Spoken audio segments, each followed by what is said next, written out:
एक डायमेंशन, एक आयाम हमें प्राप्त हो गया। अब वाणी पर हमारा अनुशासन हो जाए, जबान पर लगाम, जबान की लगाम हमारे पास रहे, जबान अनियंत्रित न हो।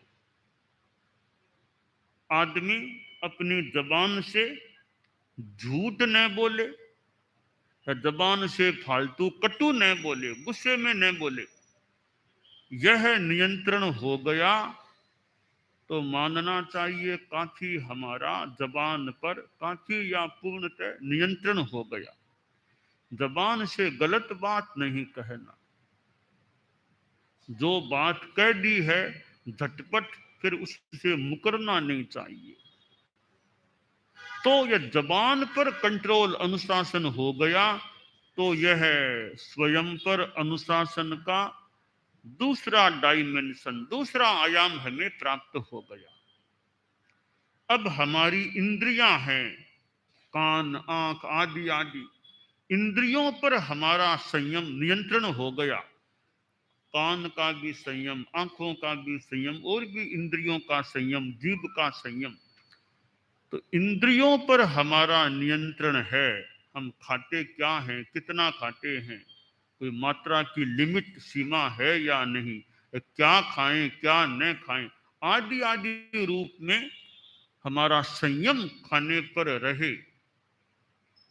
इंद्रियों पर यो संयम हो जाए तो यह स्वयं पर स्वयं के अनुशासन का तीसरा डायमेंशन, तीसरा आयाम हमें प्राप्त हो गया। अब चौथा है मन पर अनुशासन, मन पर हमारा कंट्रोल। ठीक है, मन में चंचलता भी हो जाती है, मन लोभी भी हो जाता है। कहा तो यह भी गया मन के बारे में, सापेक्ष बात भी हो सकती है। मन लोभी, मन लालची, मन चंचल, मन चोर, मन के मते न चालिए, पलक पलक मन और। कि मन के मते नहीं, मन का हमारे पर कंट्रोल न हो, मन पर हमारा कंट्रोल हो जाए, मन हमारे कंट्रोल में रहे। अगर मन के वशीभूत हम हो गए, इसका मतलब हमारा मालिक मन हो गया। मन हमारे वश में है तो मन के मालिक फिर हम हो गए। तो मन पर हमारा अनुशासन, मन की चंचलता भी ज्यादा न हो, मन में गलत विचार, दूषित विचार, अमंगल विचार। बार तो कहा मंगलवार है, पर मन में अमंगल विचार कभी नहीं आए तो महदो हमारे तो मंगल ही मंगल। मन में मंगल है तो मंगल ही मंगल। मन चंगा तो कठौती में गंगा। तो मन मंगल रहे।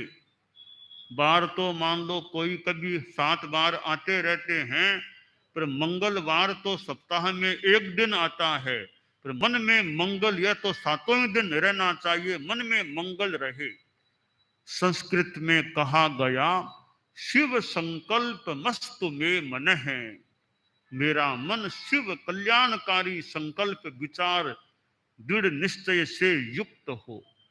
तो मन पर हमारा अनुशासन रहता है तो शरीरानुशासन, बचोनुशासन, इंद्रियानुशासन और मनोनुशासन, ये चारों अनुशासन हमारे पास हैं तो मानना चाहिए स्वयं का स्वयं पर अनुशासन है। और आत्मानुशासन, स्वयं अनुशासन प्राप्त हो गया तो फिर दुख मुक्ति की दिशा में हम आगे बढ़ गए अथवा दुख मुक्ति को प्राप्त हो गए, ऐसा संभव हो सकता है। तो ये अनुशासन स्वयं पर अनुशासन है। फिर दूसरों पर अनुशासन करने की भी क्षमता का एक हमें गुर प्राप्त हो जाता है।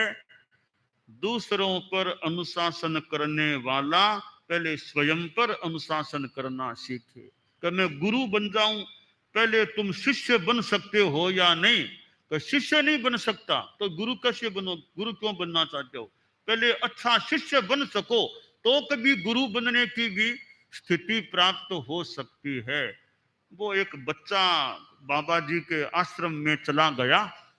बाबा जी का आश्रम था और भोजनालय भी चलता था। तो बच्चा घूमता घूमता आश्रम में गया। थोड़ी बच्चा था, भूख लग गई थी। तो बाबा जी के पास गया, बोला बाबा जी भूख लग गई, कुछ खाने को दो। कि बेटा ये अपना रसोड़ा है ना, वहां चले जाओ, एक सेवक को कह दिया इस बच्चे को नाश्ता कराओ। तो वो सेवक ले गया और बच्चे को नाश्ता करा दिया। बच्चा तृप्त हो गया, वापिस आया बाबा के पास। बाबा ने पूछा नाश्ता हो गया बेटा? हाँ बाबा हो गया, चित्र हो गया। थोड़ी देर बैठ गया बाबा के पास। लड़का जो बच्चा अच्छा लग रहा था, सौम्य था, अच्छा। तो बाबा ने कहा तुम मेरे चेले बन जाओगे, तुम मेरे चेले बन जाओगे। लड़का थोड़ा होशियार, थोड़ा यहाँ अच्छा था। तो बोला बाबा जी चेला क्या, मैं जानता नहीं चेला क्या होता है, चेला किसको कहते हैं, मैं तो पता नहीं मुझे। तो देखो एक होता है गुरु और एक होता है चेला, ये दो होते हैं। कहा बाबा गुरु का काम क्या और चेले का काम क्या? कि गुरु का काम है आदेश देना, निर्देश देना, यह करो यह करो यह मत करो, आदेश देना गुरु का काम है। चेले का काम है गुरु जैसा कहे वैसा करना, जो ना कह दे वो काम नहीं करना। गुरु कहे, गुरु के अनुसार में रहना, यह चेले का धर्म होता है। का थोड़ा सोच करके चिंतन करके उत्तर दूंगा। ठीक है सोच लो, थोड़ा घूम लो, बाल सोच लो। बच्चा बाहर गया, 5-7 मिनट बाद वापिस आ गया कि बाबा क्यों सोच लिया क्या? हाँ बाबा सोच लिया। क्या सोचा? कि बाबा गुरु बनाओ तो मैं बन जाऊं, चेला तो नहीं बनूंगा। सीधा गुरु बनना चाहते हो तो हमारे कहा गया न हुंति शीशा अशिष्य से, जो खुद अच्छा शिष्य नहीं बन सकता वो अच्छा गुरु भी संभवतः नहीं बन पाता। तो पहले अच्छा शिष्य बनो। परम पूज्य आचार्य तुलसी करीब 22 वर्ष की उम्र में हमारे धर्म संघ के गुरु बन गए थे। फिर उनके उत्तराधिकारी आचार्य महाप्रज्ञ जी वे हमारे गुरु बने थे। तो गुरु बनने की स्थिति भी प्राप्त कब हो सकती है? खुद में शिष्यत्व का भाव, अनुशासन में रह सके, स्वयं पर भी कुछ अनुशासन कर सके, अपने गुरु के अनुशासन में रह सके। अपने गुरु का अनुशासन मानता ही नहीं है, खुद गुरु बनना चाहता है। तो गुरु बनने की अर्हता उसमें कितनी क्या आएगी? जैसी आएगी कि नहीं आएगी। तो पहले हम अनुशासन में, खुद के भी अनुशासन में रह सकें और हमारे जो गुरु आदि हों उनके अनुशासन में रह सकें, तो दूसरे भी कभी गुरु के योग्य बन सकते हैं। गुरु का स्थान मिले न मिले, खुद पर खुद अनुशासन करने का प्रयास करें। जैन शासन में हमारे इधर गुरुओं की परंपरा है, आचार्यों की परंपरा है और अनेक संप्रदाय हैं। इधर भारत जैन महामंडल आदि कई संस्थाएं भी जैन शासन में हैं। तो जैन शासन की हम दूसरों की भी सेवा करें, जैन शासन की भी सेवा करें, दूसरों की भी जितनी बन सके हो सके आध्यात्मिक सेवा करने का प्रयास करें। और जैन शासन का भी उत्थान हो, जैन समाज के लोगों का। इधर हमारे साधु लोग हैं, एक वो विंग है साधु समुदाय का, साधु साधियां आचार्य उपाध्याय पन्यास आदि आदि होते हैं। एक ये गृहस्थ समाज का विंग है। तो साधु समाज की साधना अच्छी चले, उनकी पूजनीयता अच्छी रहे। साधु पूजनीय है तो उसकी पूजनीयता अच्छे ढंग से रहे।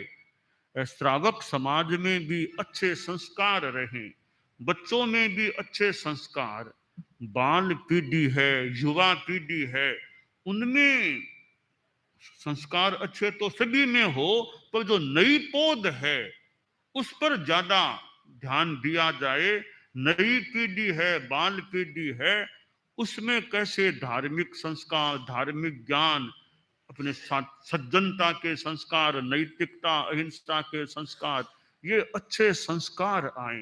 ये जगह जगह ज्ञानशालाएं, पाठशालाएं जो जैन शासन में कई जगह चलती है, चलती होगी, तो उनके माध्यम से भी छोटे छोटे बच्चों में जो भौतिकता के इर्द गिर्द रहने वाले, मोबाइल, कंप्यूटर, लैपटॉप आदि आदि की दुनिया में रहने वाले, अब उनमें वो धार्मिक आध्यात्मिक संस्कार भी आते रहेंगे तो संतुलन बना रह सकता है, वरना केवल मेटेरियलिज्म, भौतिकता भौतिकता में ही रहेंगे, आध्यात्मिकता नहीं आएगी, तो वे ज्यादा सुखी भी बन सकेंगे या नहीं, शांति से जी सकेंगे या नहीं।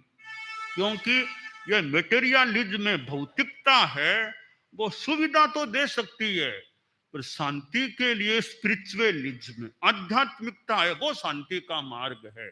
तो सुविधा संसाधनों से आपके पास बहुत पैसे हैं, मान लो अच्छा बंगला है, सब एसी की व्यवस्थाएं हैं, खूब सुविधाओं के साधन हैं, तो आपको सुविधा मिल सकती है, आराम से रह सकते हैं, परंतु शांति मिलना जरूरी नहीं है। शांति के लिए स्पिरिचुअलिटी आध्यात्मिकता की शरण में आना पड़ेगा। यह हमारी जैन शासन में देख लें, त्याग, संयम, स्वाध्याय, ध्यान आदि आदि हैं। इधर ये ध्यान योग की पद्धतियां हैं। परम पूज्य आचार्य महाप्रज्ञ जी प्रेक्षा ध्यान कराते थे, प्रेक्षा विश्व भारती भी है, प्रेक्षा अकादमी, प्रेक्षा ध्यान के शिविर, अभी भी प्रेक्षा ध्यान का शिविर वहां। तो ये प्रेक्षा ध्यान है, और भी ध्यान के प्रयोग हैं हमारे जैन शासन में, धर्म में ध्यान, और ये ध्यान है तो ये अध्यात्म है, त्याग संयम है, तो भीतरी शांति मिल सकती है। बाहर के जो ये मटेरियलिज्म की चीजें हैं, उनसे सुविधा जरूर मिल सकती है, सुविधा में हमसे आप आगे हो सकते हैं। साधुओं के पास तो कह नीचे ही सो जाओ, सोने के लिए सबको पलंक भी नहीं मिलते, नीचे ही सो जाओ, आपको बढ़िया पलंक मिल सकते हैं, बढ़िया मकान मिल सकता है। साधुओं को तो गांवों में गए, टूटा फूटा आंगन भी कहीं मिले तो वहां भी रहना पड़ सकता है। तो सुविधा में आप गृहस्थ आगे हो सकते हैं। त्याग संयम शांति की बात है, वो संभवतः कई बार आप साधुओं से बहुत पीछे रह सकते हैं। तो गृहस्थों के पास संसाधन हो सकते हैं, और साथ में साधना भी होनी चाहिए। तो जैन शासन में जो हमारे अहिंसा संयम तप की बात है, बच्चे पढ़ते हैं, विदेश फॉरेन विदेश जाते हैं, और भी जगह हॉस्टल में जाते हैं, वहां का भोजन कैसा है, वेज है या नॉन वेज है। पढ़ने के लिए आप भेज रहे हैं मान लो विदेश में, वहां हॉस्टल में ठहरेंगे तो खाना कैसा होगा, वेज या नॉन वेज। बच्चों में कहीं कोई युवकों में नशे की आदत तो नहीं आ जाए। ये कई ऐसी बातें हैं, इनके प्रति भी जागरूकता रहे, तो ये भारत जैन महामंडल आदि आदि जो जैन समाज की संस्थाएं हैं, तो ये सभी संस्थाएं जो अध्यात्म धर्म जैन शासन की सुरक्षा, जैन शासन का विकास, और हमारी जो ज्ञान संपदा है, हमारे आगम हैं, ग्रंथ हैं, दिगंबरों के हैं, श्वेतांबरों के हैं, कितने ग्रंथ हैं प्राचीन, कितनी उनमें ज्ञान की बातें हैं, उनका भी कैसे और प्रचार प्रसार विकास, जगह जगह कई अनुवाद करना, टिप्पणियां लिखना, काम भी चलते हैं जैन शास्त्रों के और के संपादन आदि के, तो बहुत अच्छे काम, कितनी पांडुलिपियां पड़ी होगी। तो जितना जितना विद्वान लोग उनका जितना उपयोगी हो संपादन अनुवादन करे, और जितना वो प्राचीन विद्या जो एक अच्छा पथ दर्शन देने वाली, ऐसे शास्त्र जिनमें ऐसी बातें हैं, उन शास्त्रों का स्वाध्याय हो, और अपने जीवन में संयम त्याग रहे, तो गृहस्थ हैं, श्रावक श्राविकाएं हैं। जैन शासन के, जैन शासन में 4 तीर्थ बताए गए, साधु साध्वी श्रावक श्राविका। तो साधु साध्वी है वो तो पूजनीय, साधु साध्वी तीर्थ हैं, तो श्रावक श्राविका भी तीर्थ कहे गए हैं। आज हम ये प्रेरणा तीर्थ या प्रेरणा तीर्थ की बात है, तो प्रेरणा तीर्थ में प्रेरणा शब्द है, तीर्थ है, तो साधु भी तीर्थ है, साध्वी भी तीर्थ है, श्रावक भी तीर्थ है, श्राविका भी तीर्थ है। हम तो सभी जो 4 तीर्थ होते हैं, तो तरने की दिशा में आगे बढ़े, तो जैन शासन का भी आध्यात्मिक धार्मिक उन्नयन होता रहे, भारत जैन महामंडल आदि खूब अच्छा विकास धार्मिक आध्यात्मिक करते रहे। मंगल का दानान सिद्धम अभय पयाणम सच्चे सुया अणवज्जं वयन्ति तवे सुया उत्तम बम्भचेरम लोगुत्तमे समणेनाय पुत्ते।